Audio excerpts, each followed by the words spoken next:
Hey everyone, I'm actually doing some post-work tutorials today. I'm going to be showing you how to make your HDR ProSets even better.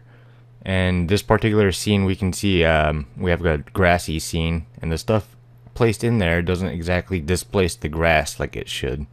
It should be sinking down into the grass and moving it around just a little bit, and I'm going to show you how to fake that.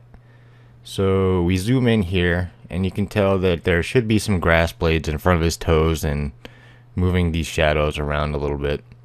I'm going to show you how to do that right now. What we do is we use the smudge tool, and I'm going to show you what this does. We take a color from where we start clicking and we drag it, so it's basically smudging that particular color around. Wherever the mouse starts, it takes that color and just smudges it. And how long it goes is dependent on the strength. We don't want it to go up all the way up his leg right there. So we take the strength down to about 94. I'm going to show you what this looks like. You can see it starts fading away up his foot right there. It doesn't keep going for forever like 100% would. Take it down just a little bit more. I'm going to show you what sample all layers does. I'm going to go ahead and turn that on and make a new layer. And I'm going to draw on that layer instead. So it's pulling the color information from the layer below it, but it's adding it to this new layer so you can turn it on and off and apply modifiers and stuff. So that's how I set this up, and I'm going to show you exactly how I do this right now. I'm going to pick zoom in a little bit more. I'm going to make a bigger brush, go to 2 pixels this time. You basically just find a color that you like, keeping in mind you want to keep it all different colors. You don't want to keep it too uniform, so you want it to look natural. You just keep taking different colors from the grass around the foot and stretching it up in a realistic grass fashion. And you also want to keep in mind that you want to do this to the shadows as well, because they're physically in the scene, so you want to make the grass act around them too. You want to displace those shadows in a proper way.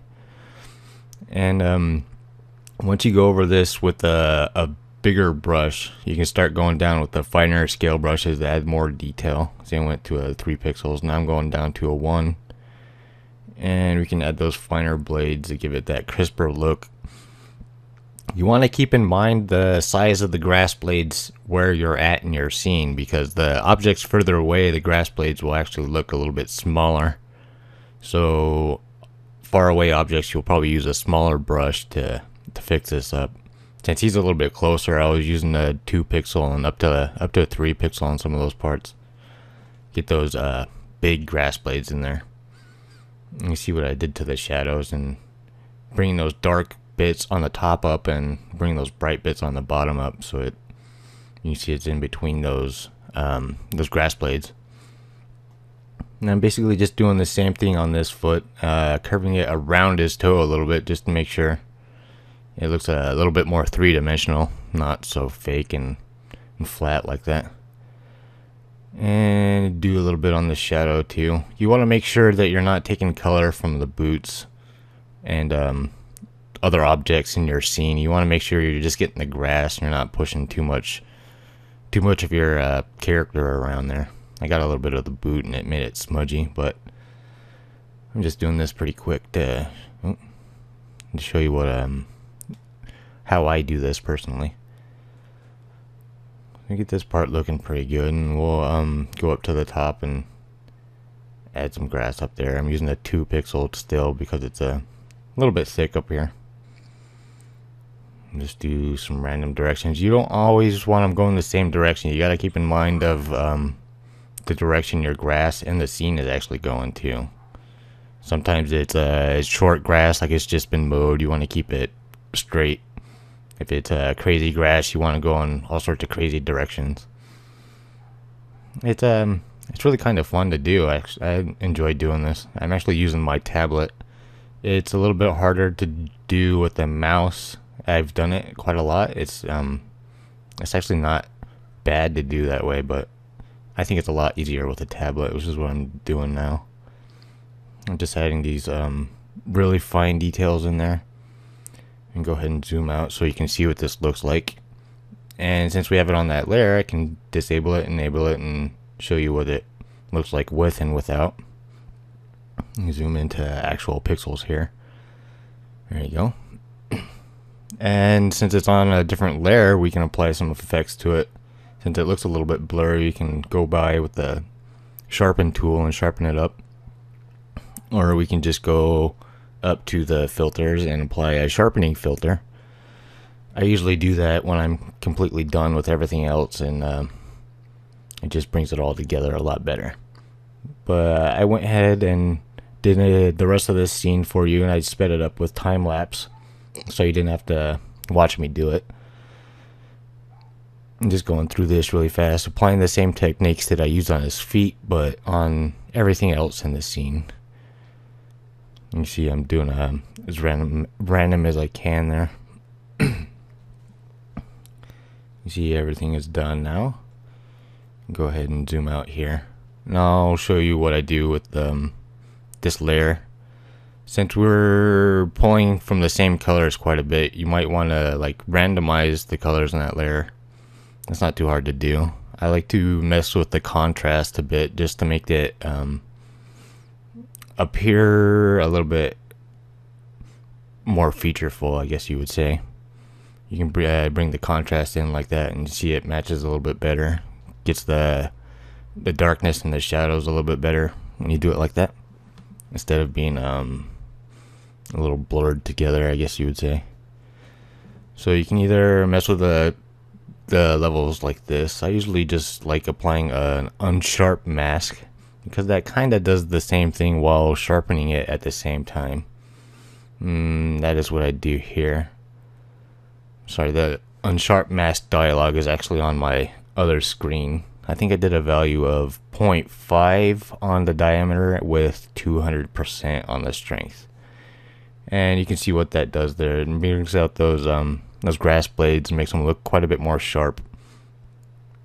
And I'm actually going to go over a couple other post effects that I like to do. What I just did was copy the whole scene and merge it to a new layer. And I applied a mask to that. And I'm just growing my my brush a little bit, getting a big brush. So what I'm doing right now is just making a mask with a radial gradient, basically. Just doing a black to take this part out of the map right here. You can see it up in my layers list. You can see it modifying. And what I'm going to do to this layer is, let me fix that. I'm going to mess with the exposure a bit to make it a vignette on the edges there, darken the edges. I'm actually applying some of those distortions that you get from taking pictures that I take out on those maps. I'm applying to the final render to get that more photorealistic look. Applied a little bit of blur to my vignette to make the blurred edges right there. I like to use filter forwards. I'm not sure how many of you have it. There's one filter that I like to use a lot. This slight movement of RGB that does a really good chromatic abrasion effect on the edges there. Really helps bring out the imperfections and what would be a camera lens to add them to your picture, add them to your render, make it look like it's actually taken with a camera. I also like to add some noise, some ISO noise, because most cameras these days have some imperfection in the noise. So I'll do some colored, just basic noise with a noise filter. I'll do that on 2 different layers, and you'll see why in a second. I'm going to go ahead and blur one with Gaussian Blur. I'm going to do 5 pixels, get that nice and soft. And the one underneath it I'm going to do with 1 pixel. And get it blurred a little bit, but still a little bit sharp too. And I'm going to go ahead and change both of these layers to screen so that they show up on the layers underneath it. And I'll make it bright for a while, but we're going to go ahead and take that opacity down to 5% and 5%. So that just adds some photo noise to it and makes it look more like a picture. It gives it some imperfections that the renderer doesn't really have. One other thing I like to do, I'm going to go ahead and copy this whole thing again, merge it to a new layer. I'm going to switch this layer to linear burn, and I'm going to pull some highlights from this to use for my blooming. And go to the levels to modify this a bit and get those bright chunks out from those dark shadows. After we have this done, I'm going to go ahead and desaturate this layer too, because I don't want my bloom layer to have too much color. Go ahead and desaturate that. Now I'm going to copy all of this to its own layer, and I'm going to disable the linear burn layer. I'm going to take this one off. This layer I'm going to apply a screen like the noise layers, and I'm going to go ahead and make 2 more copies of it. You see my scene getting blown out quite a bit, but you'll see what we're doing here in a few. On the bottom one, I'm going to go ahead and do a Gaussian blur, and I'm doing 5 pixels. The second one, I'm going to do the same thing, but instead of 5, I'm going to do 25 this time. And the top one, I'm going to go ahead and do 60, I believe. Yeah, we'll do that. 60 pixels. And you see it's looking a little bit more bloomy there, but we have to take this opacity down and make it natural. So we took all of those down to 20%. You can see that looks pretty nice. I think the finishing touches, what I usually do is just merge the whole thing to its own layer and get this all in one layer so we can do some global modifications. I just do levels, do some auto levels to bring out that final contrast in it. And I usually apply just a basic sharpening filter to it. Bring out those final details and make everything just a little bit sharper globally to help it fit together a little bit. And there's the final image. I'll have this posted in the forum so you can look at it.